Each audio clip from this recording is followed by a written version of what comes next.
قبل الدخول في تفاصيل الهارت مurmurs اللي هو درس مهم جدا جدا، نعمل مراجعة سريعة للسيستولي والدياستولي. نحن قلنا في الدروس الماضية أنه ال S1 الفيرست هارت ساوند والسيكند هارت ساوند. بين ال S1 وال S2 اللي هي اللب والضب بيكون عندي مرحلة السيستولي، مرحلة انقباض القلب. وبين ال S2 وال S1 بيكون عندي مرحلة الدياستولي، مرحلة انبساط القلب. فإذا S1 S2 يعني سيستولي، S2 S1 يعني دياستولي، وهكذا سيستولي دياستولي سيستولي دياستولي. وهذه هي دورة القلب، وكيف يعني القلب هكذا يعمل سيستولي ودياستولي. طيب في مرحلة السيستولي أنا عندي 2 فالفز لازم يكونوا مفتوحتين واثنين فالفز مغلقتين. شو هن الفالفز اللي بتكون مفتوحة في مرحلة السيستولي؟ الكونتراكشن. بطبيعة الحال لازم يكون عندي الاورتيك والبولمونري فالف هن الاوبن، هن المفتوحتان. ليش؟ لأنه أنا عندي القلب، القلب يضخ الدم في ال من الليفت والرايت فينتريكلز إلى الجسم، وبالتالي البولمونري والأورتيك فالف هن اللي بيسمحوا للدم من أنه يخرج من القلب إلى الجسم. وبالتالي عندي الأورتيك والبولمونري فالف هن الأوبن، والترايكاسبيد فالف والميترال فالف هن الكلوز، المغلقتان، لحتى ما يسمحوا للدم الموجود في الليفت والرايت فينتريكل أنه يرجع على الآتريا إلى الجزء العلوي من القلب. تمام. في مرحلة الدياستولي بيكون عندي عكس مرحلة السيستولي. بيكون عندي في مرحلة الدياستولي الترايكاسبيد فالف والميترال فالف هن المفتوحتين، والأورتيك فالف والبولمونري فالف مسكرات مغلقتان. لماذا؟ لأنه في مرحلة الاسترخاء أنا بدي القلب يمتلئ بالدم مرة أخرى لحتى أضخ الدم إلى الجسم. تمام. وبالتالي لازم تكون الميترال والترايكاسبيد مفتوحتان لحتى الدم الموجود في القسم أو الجهة العليا من القلب في الآتريا بالنزول إلى الليفت والرايت فينتريكلز. تمام. أما الأورتيك والبولمونري فالف لازم تكون مغلقتان لحتى ما أسمح للدم أنه يخرج منهم. تمام. طيب، إذا في مرحلة السيستولي عندي الأورتيك والبولمونري مفتوحتين، وفي مرحلة الدياستولي عندي الترايكاسبيد والميترال مفتوحتين. وبطبيعة الحال مرحلة الدياستولي تكون أطول فترة من مرحلة السيستولي. تمام. طيب الآن الهارت مارمرز إما أن يكون عندي سيستوليك مارمر أو دياستوليك مارمر. تمام. في مرحلة في مرحلة السيستولي أنا الآن إذا سمعت صوت إذا وضعت السماعة على صدر المريض أو على قلب المريض وأسمع أصوات القلب، إذا شفت نفخة بعد الاس واحد يعني اللي هي اللب، يعني شفت لب بعدين ش ضب لب ش ضب، يعني في نفخة بعد الصوت الأول وقبل الصوت الثاني، فهذه في مرحلة السيستولي. لما أنا أسمع النفخة في القلب في مرحلة السيستولي فهذه تسمى سيستوليك مرمر. تمام. طيب الآن أنا وضعت السماعة على قلب المريض وسمعت أنه في نفخة في مرحلة السيستولي، وقررت الآن أنه المريض لديه سيستوليك مرمر. طيب كيف أنا أعرف هذا السيستوليك مرمر شو هو؟ تمام. في هذه المرحلة من المهم أنك تعرف كما قلنا قبل أنه الأورتيك والبولمونري فالف بتكون مفتوحتين، والترايكاسبيد والميترال فالف بتكون مغلقتين. لماذا؟ لأن الأورتيك والبولمونري فالف في مرحلة السيستولي هن اللي بيسمحوا للدم أنه يخرج منهم عبرهم الدم إلى الجسم، ينتشر في الجسم. أما الميترال والترايكاسبيد لازم تكون مسكرات لحتى لا يسمحوا للدم الموجود في الليفت والرايت فينتريكلز أنه يرجع إلى الليفت والرايت اتريوم. مهم. تمام.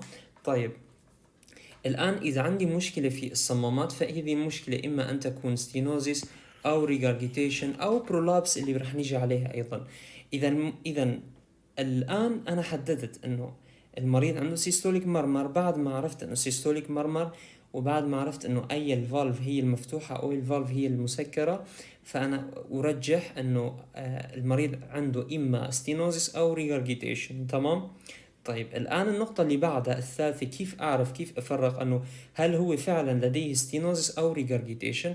أنا أفرق عن طريق الصوت، عن طريق النفخة، المرمر اللي أسمعها. كيف؟ طيب إذا كان المريض في هذه المرحلة لديه ستينوزس بطبيعة الحال حتكون إما في الاورتيك ستينوزس او pulmonary ستينوزس، لكن الاشيع هي الاورتيك ستينوزس. ليش الستينوزس حتكون فقط في الاورتيك او البولمونري؟ لانه الاورتيك والبولمونري بتكون مفتوحه. الستينوزس شو يعني؟ ستينوزس يعني عندي الصمام ما بيفتح بالشكل المضبوط، بالشكل الصحيح، في عندي تضيق في الصمام. لما يكون في عندي تضيق في الصمام فهذا ستينوزس. طيب وين بيكون في تضيق في الصمام؟ في اي صمام؟ بيكون في الصمام المفتوح وليس المغلق، تمام؟ وبالتالي الصمام المفتوح في مرحلة السيستولي عندي الأورتيك والبولموناري فالفز اللي هن المفتوحتان، فبالتالي ستينوزس بتكون بهاي المنطقة والأشياء هي الأورتيك، تمام؟ طيب الآن أنا بدي أعرف هل هي ريجرجيتيشن أو ستينوزس، أذهب إلى الصوت، تمام؟ باللغة الإنجليزية مصطلح كراشيندو ودي كراشيندو. عندي الكراشيندو يعني تصعيد أو صعود أو ارتفاع، وعندي الديكراشيندو مثل انكريز وديكريز، تمام؟ كراشيندو انكريز، ديكراشيندو ديكريز، يعني كراشيندو يصعد للأعلى وديكراشيندو ينزل للأسفل. فإذا كانت النفخة التي أسمعها في القلب هي أو في مرحلة السيستولي كراشيندو ديكراشيندو، فهذه تسمى كراشيندو ديكراشيندو سيستوليك مارمر، وهذا يعني أنه المريض لديه أورتيك ستينوزيس. كيف يعني؟ يعني عندي أنا سمعت الإس واحد، تمام؟ الإس 1. لما سمعت الإس 1 بعد الإس 1 سمعت النفخة كيف كانت؟ في عندي الأورتيك ستينوزيس. أورتيك ستينوزيس القلب الليفت فنتريكال بدأ بضخ الدم، تمام؟ بدأ بالكونتراكشن. لما بدأ بالانقباض أو الكونتراكشن وضخ الدم إلى الفالف مش مفتوح بالشكل الصحيح، مش مفتوح بالشكل اللي لازم يكون مفتوح فيه، تمام؟ وبالتالي شو بيصير عندي؟ بيصير عندي الصوت هذا اللي القلب لما يضخ الدم، ثم يضخ الدم، القلب لما يضخ الدم بقوة، لأنه الفالف ضيق فلا يسمح بمرور كمية كبيرة من الدم، وبالتالي لما يصير كونتراكشن قوي، لما يضخ كمية الدم إلى الفالف، شو بيصير؟ الصوت هذا يصعد، تمام؟ في البداية يكون منخفض فيصعد، فلما صوت يصعد هذا هو كراشيندو. بعدين لما الصوت يصعد راح ينزل، لما ينزل الصوت دي كراشيندو. ليش يصعد وينزل مرة أخرى؟ لأنه عندي تضيق في الصمام. بالبداية الصوت منخفض، لكن بعدين القلب لما ضخ بقوة كمية الدم الموجودة فيه باتجاه الصمام، الصوت شو بيصير فيه؟ بيرتفع الصوت. لما ارتفع الصوت صار عندي كراشيندو، انكريز، كراشيندو، صعد الصوت، ارتفع. بعدين لما ارتفع الصوت نزل الصوت. لما نزل الصوت، لأنه مرحلة السيستولا عم تنتهي، لما نزل الصوت شو بيصير؟ بيصير عندي دي كراشيندو. لما يصير دي كراشيندو، إذا كراشيندو دي كراشيندو سيستوليك مرمر، فهذا يعني أنه المريض لديه أورتيك ستينوزيس. أما إذا كان هذا الصوت هو الهولوسيستوليك مرمر، هولوسيستوليك مرمر أو هذه النفخة عفوا هي هولوسيستوليك مرمر. كيف يعني؟ الهولوسيستوليك مرمر هي بيكون هذا الصوت بنفس الوتيرة، يعني ما بيكون عندي طلوع نزول أو نزول طلوع، النفخة بتكون بنفس الوتيرة من بعد ما أسمع الإس واحد إلى الإس 2، تمام؟ هذه النفخة فبنسميها هولوسيستوليك مرمر. إذا أنا الآن أتيت إلى قلب المريض ووضعت السماعة على قلب المريض وسمعت أنه في نفخة في السماعة، تمام؟ هذه النفخة كانت وين؟ كانت في مرحلة السيستولي بعد الإس 1 وقبل الإس 2. فأنا أحدد الآن النقطة الأولى، أنه الأمر الأول أنه هذا المريض لديه سيستوليك مرمر. الآن لازم أجزأ السيستوليك مرمر شو بيكون؟ إما أن يكون ستينوزيس أو ريجرجيتيشن، البرولابس جايين عليها كمان، إما أن يكون ستينوزيس أو ريجرجيتيشن. طيب الآن حددت النقطة الثانية، تمام؟ الآن بعدين بدي أفرق هل هذا عنده ستينوزيس أو ريجورجيتيشن. كيف أعرف؟ أعرف من خلال النفخة، شكل النفخة كيف بيكون. إذا كانت النفخة صعود ونزول كراشيندو دي كراشيندو سيستوليك مرمر، فهذا يعني أنه المريض لديه أورتيك ستينوزيس. طبعا ممكن أن يكون لديه pulmonary stenosis أيضا، لكن الأورتيك هي الأشيع. أما إذا كان الصوت هو هولوسيستوليك مرمر، يعني عنده المريض عنده الصوت النفخة المرمر نفس الوتيرة، ما في لا نزول وطلوع أو طلوع ونزول، فهذا يعني الميترال ريجارجيتيشن، وقد يكون أيضا ترايكاسبيد ريجارجيتيشن، لكن الميترال ريجارجيتيشن هي طبعا الموست كومن، هي الأشيع. تمام. فإذا السيستوليك مرمر باختصار سهلة ستينوزيس ريجارجيتيشن، وأيضا نفرق بيناتهم عن طريق المرمر كراشيندو دي كراشيندو سيستوليك مرمر أو هولو سيستوليك مرمر. تمام. طيب ننتقل الآن إلى الدياستوليك مرمر. الآن لما تسمع أصوات القلب وتسمع الصوت الأول والثاني، ثم تسمع بعد الصوت الثاني الأول، ف S1 S2 S1 S2 وهكذا. طيب أنت سمعت الصوت الثاني بعدين سمعت النفخة. تمام. هذا يعني أنه المريض لديه دياستوليك مرمر، يعني القلب في مرحلة الكونتراكشن إذا كان في نفخة فهذا سيستوليك مرمر. أما في مرحلة الانبساط لما القلب يرتاح ويمتلئ، إذا سمعت النفخة فهذا دياستوليك مرمر. طيب الآن أنا حددت أنه هذا المريض لديه دياستوليك مرمر. تمام. طيب في حالة الدياستولي شو في عنا الترايكاسبيد، الترايكاسبيد والميترال هن المفتوحتان، والأورتيك والبولمونري هن المغلقتان. طيب هذا الدياستوليك مرمر إما المريض أن يكون لديه ستينوزيس أو ريجارجيتيشن. كيف أنا أعرف أنه ستينوزيس بأي فالف وريجارجيتيشن بأي فالف؟ معلومة مهمة بالحالتين، بحالة السيستولي وبحالة الدياستولي. نحن عندنا في حالة السيستولي عندنا الأورتيك والبولمونري فالف هن المفتوحتين، والترايكاسبيد والميترال فالف هن المغلقتان. تمام. ليش؟ لأنه لما القلب ينقبض الأورتيك والبولمونري فالف هن اللي بيسمحوا للدم بالمرور إلى الجسم، لا ولكن اللي في مرحلة الدياستولي القلب يكون في وضع الراحة ويمتلئ بالدم، فلازم يكون الترايكاسبيد والميترال فالف هن المفتوحتان لحتى يسمحوا بالدم الموجود في الاتريا في الاعلى بالنزول الى الاسفل.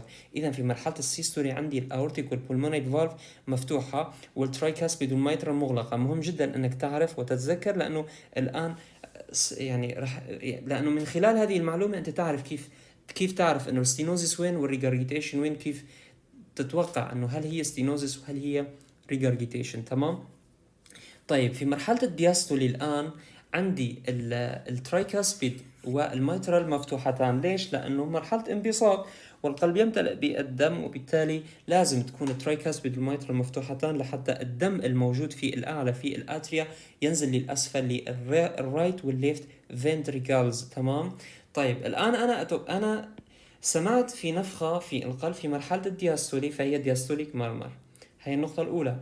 النقطة الثانية أنا أتوقع أن المريض معه ستينوزيس أو ريجارجيتيشن. تمام.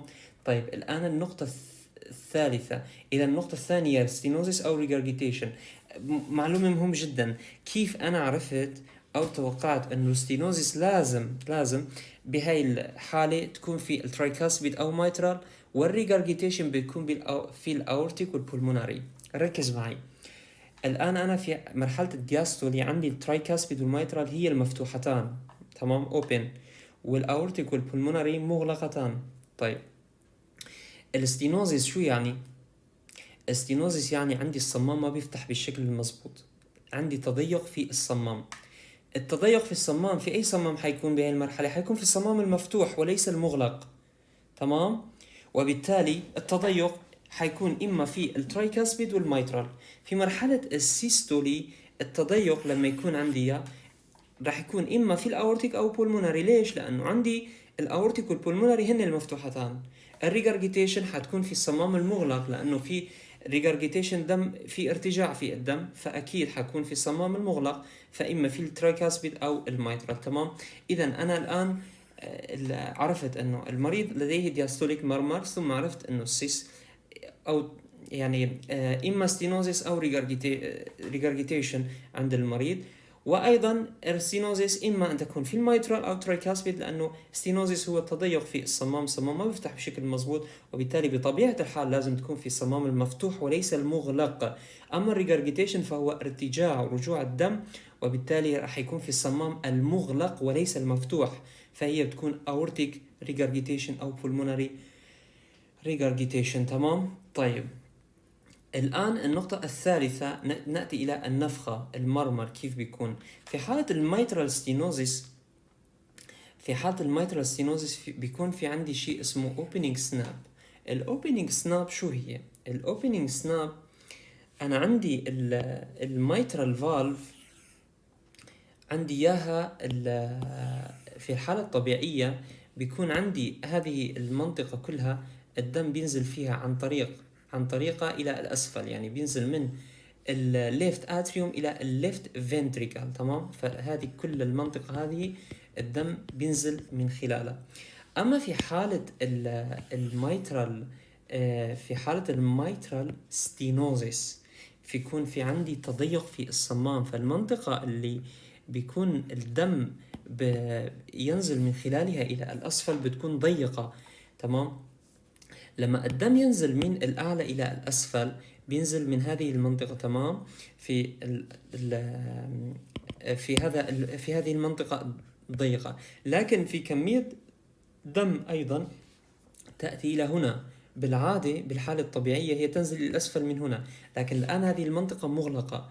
لما هذه المنطقة مغلقة شو بيصير؟ هذا الدم بيضرب في هذه المنطقة لما يصطدم أو يلامس هذا الدم هذه المنطقة، فبصير عندنا شيء اسمه opening snap. الاوبننج سناب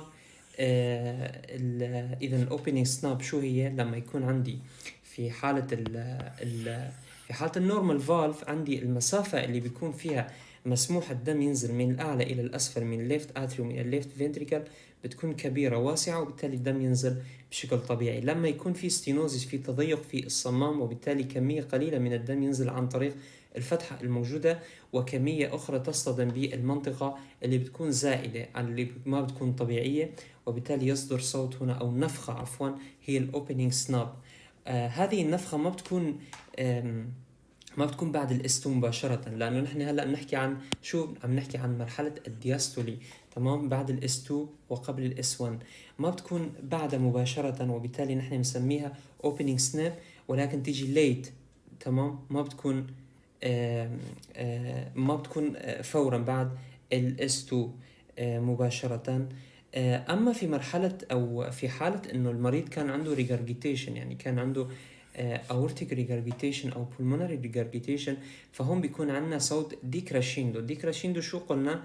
قلنا أنه ديكراشيندو هي نزول الصوت، ديكريز نزول، أما كراشيندو فهي طلوع أو صعود. وبالتالي الديكراشيندو دياستوليك مرمر في هذه الحالة، في حالة الأورتيك ريجرجيتيشن عنا نسمعه فورا بعد الاس2، مش مثل الأوبننج سناب. تمام. مش مثلها. فالديكراشيندو سيستوليك مرمر في هذه الحالة، فبيكون الصوت مرتفع ثم أو عفوا النفخة أو المرمر بتكون مرتفعة ثم تبدأ بالنزول، فهذه هي في حالة الريجرجيتيشن. إذا في حالة السيستوليك مرمر عندي الستينوزيس والريجرجيتيشن، ونعرف كيف نفرق بيناتهم من خلال الصوت، وأيضا وتيرة الصوت أو النفخة عفوا وطريقتها، وهي صعود نزول نفس الوتيرة. صعود تبدأ هي فوق تنزل ولا كيف تكون.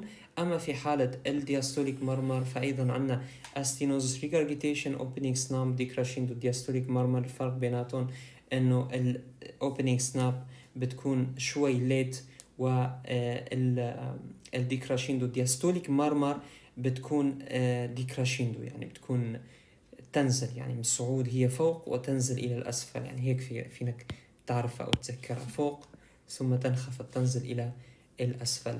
تمام. طيب البرولابس، يعني نحن قلنا المريض إما أن يكون عنده ستينوزيس أو ريجرجيتيشن. طيب ماذا لو كان المريض عنده مايترال برولابس أو برولابس في الفالف؟ كيف بيكون؟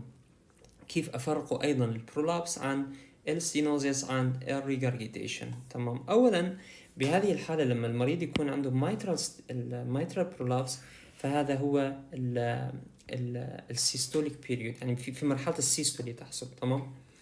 طيب شو بيصير في مرحلة البرولابس؟ في مرحلة البرولابس نحن عندنا الصمام الكولاجين هو اللي يعني بيعمل الصمام. تمام. فلما يكون عنا مشكلة في الكولاجين بيصير شو عنا؟ بيصير عنا اكسترا تيشو في الصمام. بيكون الاكسترا تيشو في الصمام اما يكون في طرف صمام واحد او في الطرفين، لانه مثل ما بنعرف انه الميترال فالف بيكون باي كاسبت فالف. يعني باي كاسبت انه عنده تو كاسبس، على عكس التراي كاسبت فالف بيكون 3 كاسبس. تمام. فتو كاسبس بيكون في طرفين. ففي هذه الحالة اما طرف واحد بيصير طويل او بيصير في اكسترا تيشو، او الطرفين معا. لما بيصير هذه الحالة بيصير الصمام ما بيغلق بشكل محكم او بشكل قوي. تمام. يعني انا عندي الطرف هذا، عندي الطرف هذا، وعندي الطرف هذا بيأتي هنا. تمام. وبالتالي يكون الصمام لا يغلق بشكل محكم بشكل قوي، وبالتالي اي ضغط عليه ممكن يفتح هذا الصمام. اللي بيصير بهذه الحالة في السيستولي انه لما القلب يقوم بالضخ، يعني الليفت فنتريكل، تمام، الليفت فنتريكل لما يقوم بضخ الدم الى الاورتا، الاورتيك فالف، الدم هذا يضغط ايضا على شو؟ يضغط ايضا على الميترال فالف. لما يضغط على الميترال فالف قلنا انه الميترال فالف ما بيكون مغلق بشكل محكم بشكل قوي، وبالتالي يفتح هون الميترال فالف. لما يفتح الميترال فالف هون شو بيصير؟ بيصير عندنا كليك، بيصير عندنا نقرة. فلذلك نسميه ميد سيستوليك كليك. ليش كليك؟ لانه نحن عندنا هذا الباب، الفالف، الباب مسكر مغلق، لكن غير مغلق بشكل قوي. لما بصير عندي سيستولي او في مرحلة السيستولي الكونتراكشن بيكون هذا لسه مغلق، لكن لما يضغط عليه ويضربه يفتحه. لما يفتحه شو بصير؟ بصير كليك، بصير نقرة بهذا الباب يعني لما يفتح الباب بصير نقرة. تمام. وبالتالي نسميه ميد سيستوليك كليك. طيب انا كيف بدي افرق بين البرولابس والريجرجيتيشن؟ عندي البرولابس والريجرجيتيشن تقريبا نفس الشيء، اثنين فيهم ارتجاع للدم من الأسفل إلى الأعلى. فأنا كيف بدي أفرق بيناتهم؟ التفريق بينهم يكون كالتالي. نحن عندنا في حالة الريجرجيتيشن شو قلنا؟